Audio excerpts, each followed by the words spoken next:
Welcome back to the deep dive. We're opening up the source material for January 15, 2026, Mm-hmm. and jumping into a deep dive on one of life's great lessons, really. It's a big one. How to successfully invite surprise and novelty into your routine without completely destroying the good, stable life you've already built. Yeah, that's the trick. Our sources today are fantastic. We have the Astrology of the Day breakdown and the corresponding narrative piece, the StoryScope. Both from Tarot by High C. That's right, which you can find at tarotbybeckjackieaic.net. So our mission, really, is to get into that tension. Exactly. The dynamic tension driving this day. The sources tell us the overall vibe is one of easy connections, open unexpected doors. But there's a catch. There's the rub. And this is the core of our deep dive. Those unexpected doors are only beneficial if you have firm, defined ground to stand on before you step through them. That's absolutely right. You can't launch an upgrade from a wobbly platform. The central challenge this day presents is requiring us to actively coordinate our efforts to structure our environments. What do you mean by structure exactly? We're talking clear boundaries in relationships, smart organization of finances, and, a disciplined workflow. All while being ready for a surprise. Simultaneously. Yeah. You have to be completely ready for these happy accidents. If you're too rigid, you miss the opportunity. Right, the financial opportunity or the new connection. But if you're too loose, you take the opportunity and then you realize you have no framework to actually maintain it. So the energy of this day is forcing information and connection to arrive faster than we might expect. It just demands flexibility that's, anchored by structure. So if you are listening to this, what does this mean for you? This deep dive is about mastering that exact moment. Mm-hmm. It's about accepting surprising, rewarding opportunities, whether they involve relationships, money, creative passion, specifically because you took the time to build a steady, reliable base first. Structure isn't the opposite of fun. No, it's the prerequisite. It's the prerequisite for chaos that lasts. Okay, so let's unpack this by looking directly at the main drivers behind this energy. Let's do it. The celestial environment is defined by two major aspects involving Venus. The planet of desire, money, and connection. Exactly. And they're working in tandem to create this specific architectural paradox we're talking about. Okay, let's start with the ballast then. The stabilizing force that keeps the ship from capsizing. Venus, sextile Saturn. Right. I have to push on the jargon a bit here. When you say Venus is sextile Saturn, what does that feel like in practical, emotional terms? Is it a dramatic collision of, restriction and passion, or is it something much smoother? It's definitely an assist. Yeah, think of it less like a fight and more like two engines running smoothly on separate tracks, but toward the same goal. Okay. A sextile suggests harmony and opportunity. So, Saturn, the master architect, isn't trying to deny Venus, the lover and spender. It's helping it. It's providing the scaffolding Venus needs. This is why the sources describe it as an aspect that's crucial for stability in relationship or financial matters. It encourages you to be both caring and practical. So instead of desire just exploding and fading? It steadies. It steadies without going dull. It actually takes reliability and makes it attractive. That's a fascinating nugget. Choosing reliability without killing the spark. So if I have a relationship or, say, a financial matter that's been unstable, this is the time to apply structure, and the universe rewards that. Precisely. It's an excellent time to work through long-standing relationship difficulties or just clear the air over money. Okay. The day rewards determining who is dependable versus who, let's face it, is charming, but runs purely on charisma. Right. Who just shows up. Boundaries that protect intimacy rather than stifle it are strongly rewarded.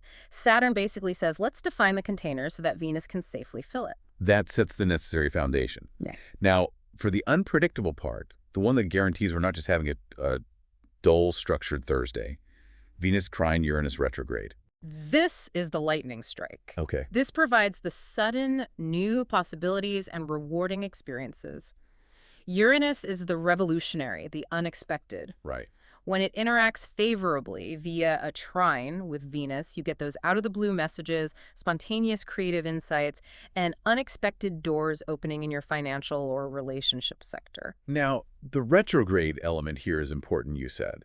It suggests the energy isn't just a blind charge forward. Exactly. It's a chance to rethink structure. The sources advise the more unusual an approach, the more rewarding it will be.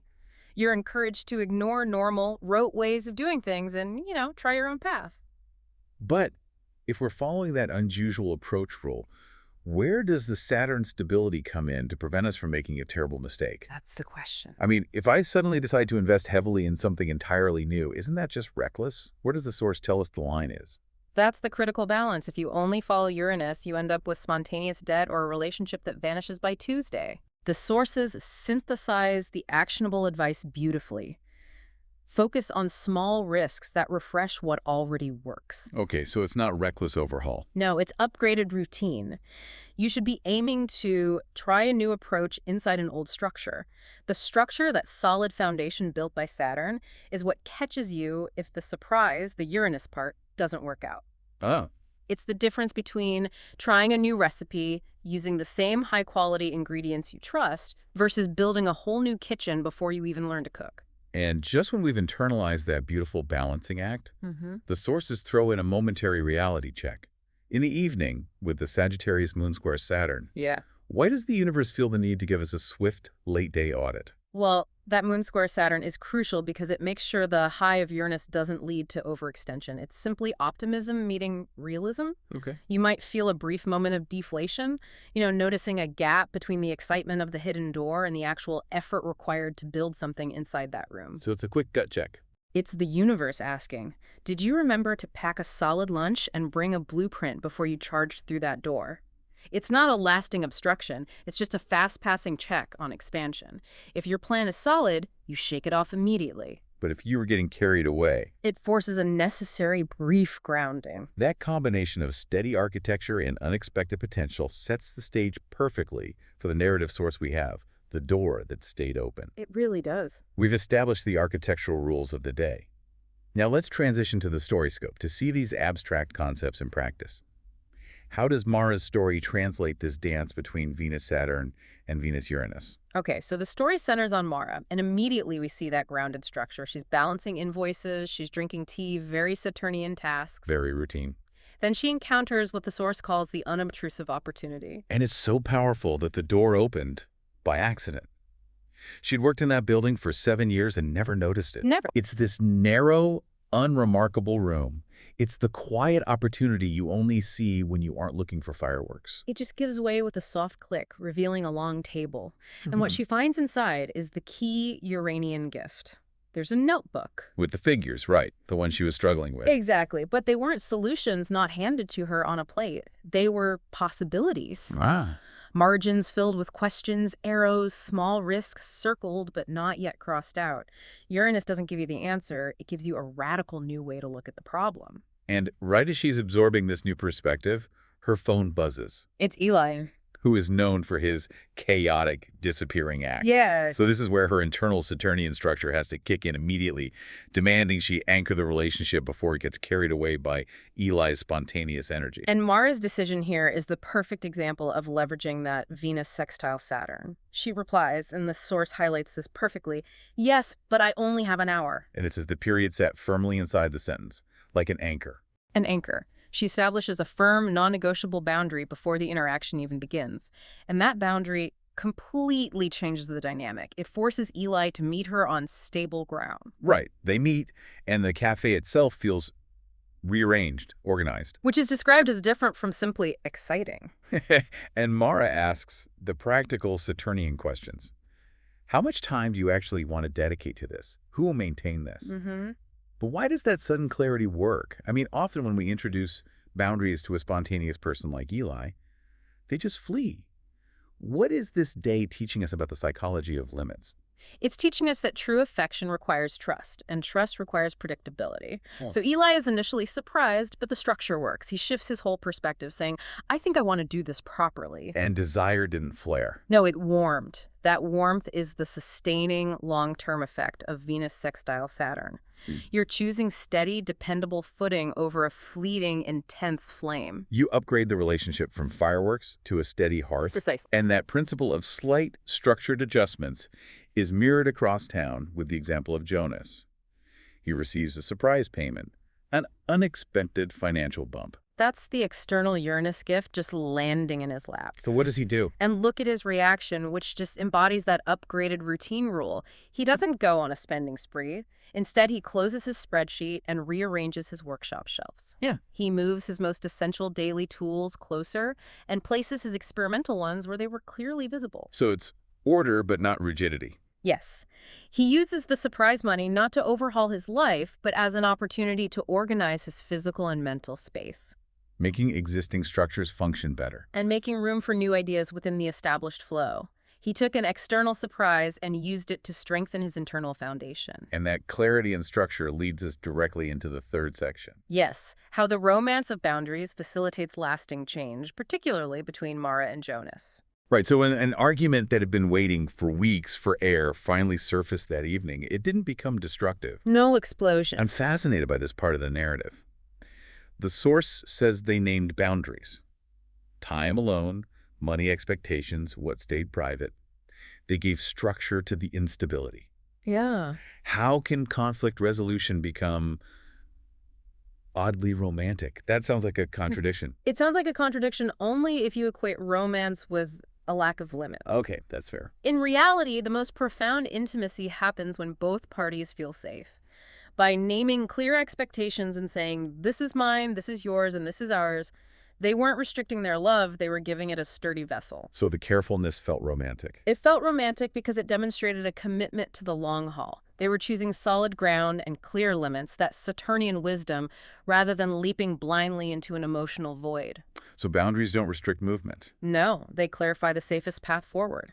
Absolutely. Yeah. And with the relationship structure stabilized, Mara could apply that same newfound clarity to her work discovery. She went back to the hidden room. To the Uranian opportunity. Yeah. But this time, she had clearer intent based on her Saturnian structure. Right. She brought specific, trusted, follow-through colleagues, not just the persuasive or charismatic ones. And they weren't sketching a new product. No, they were sketching a redesign of their workflow. They kept the structure that functioned and cleverly slipped new ideas, like the figures in the notebook, into the spaces between the existing steps. That is the practical definition of try a new approach inside an old structure. It is. You maintain the reliable engine and simply upgrade the fuel line. And the pace of information, of activity, actually quickened. She received answers to questions she had only just sent. And this rapid flow was manageable. Precisely because she had laid down clear structural rules and intent first. She turned chaos into productivity. Even Eli confirms it. Yeah, Eli, the personification of fleeting charisma, confirms the value of limits in the end. His message reads, I like the idea of limits. They make things sharper. Which is a complete internal turnaround. It confirms that even the most spontaneous people often thrive when someone else defines the container for them. And the ultimate result of the day is stability through adjustment. Nothing collapsed. Routines just upgraded themselves. The old standing meeting became a more active walking one. The shared financial account gained clearer rules that both parties agreed on. And affection learned where it was safest to rest. Meaning it was built on reliability, not just excitement. The change wasn't dramatic, but it was lasting. Doors continued to open, but now Mara and Jonas approached them with purpose. And the key realization is that not every door was taken. No, some were noted and left for later, which demonstrates agency rooted in stability. So if we synthesize the deepest insight here, the paradox for January 15th, 2026 is this. We absolutely needed the unexpected doors provided by Uranus. We needed them. But those doors were only beneficial because Mara anchored them with limits and practice. The careful hand of Saturn. Exactly. The surprise was never the opportunity itself. I mean, the hidden room had been there for 7 years, and Jonas always received surprise payments. So what was the real surprise? The true surprise, according to the StoryScope, was Mara's readiness to step through it, carrying both curiosity and care, refusing to drop either. The practical surprise improves relationships or finances by forcing a small managed risk, but the management is the critical element. That's what turns novelty into longevity. Yes. Mara's final realization upon seeing the closed, unobtrusive door was simply, that is how things last. It's a perfect closing thought. It really is. Consider how much longevity is built not on spectacular fleeting events, but on quiet, careful adjustment. How can you make your own structure last? By inviting in a small, well-managed surprise. We'll leave you with that thought.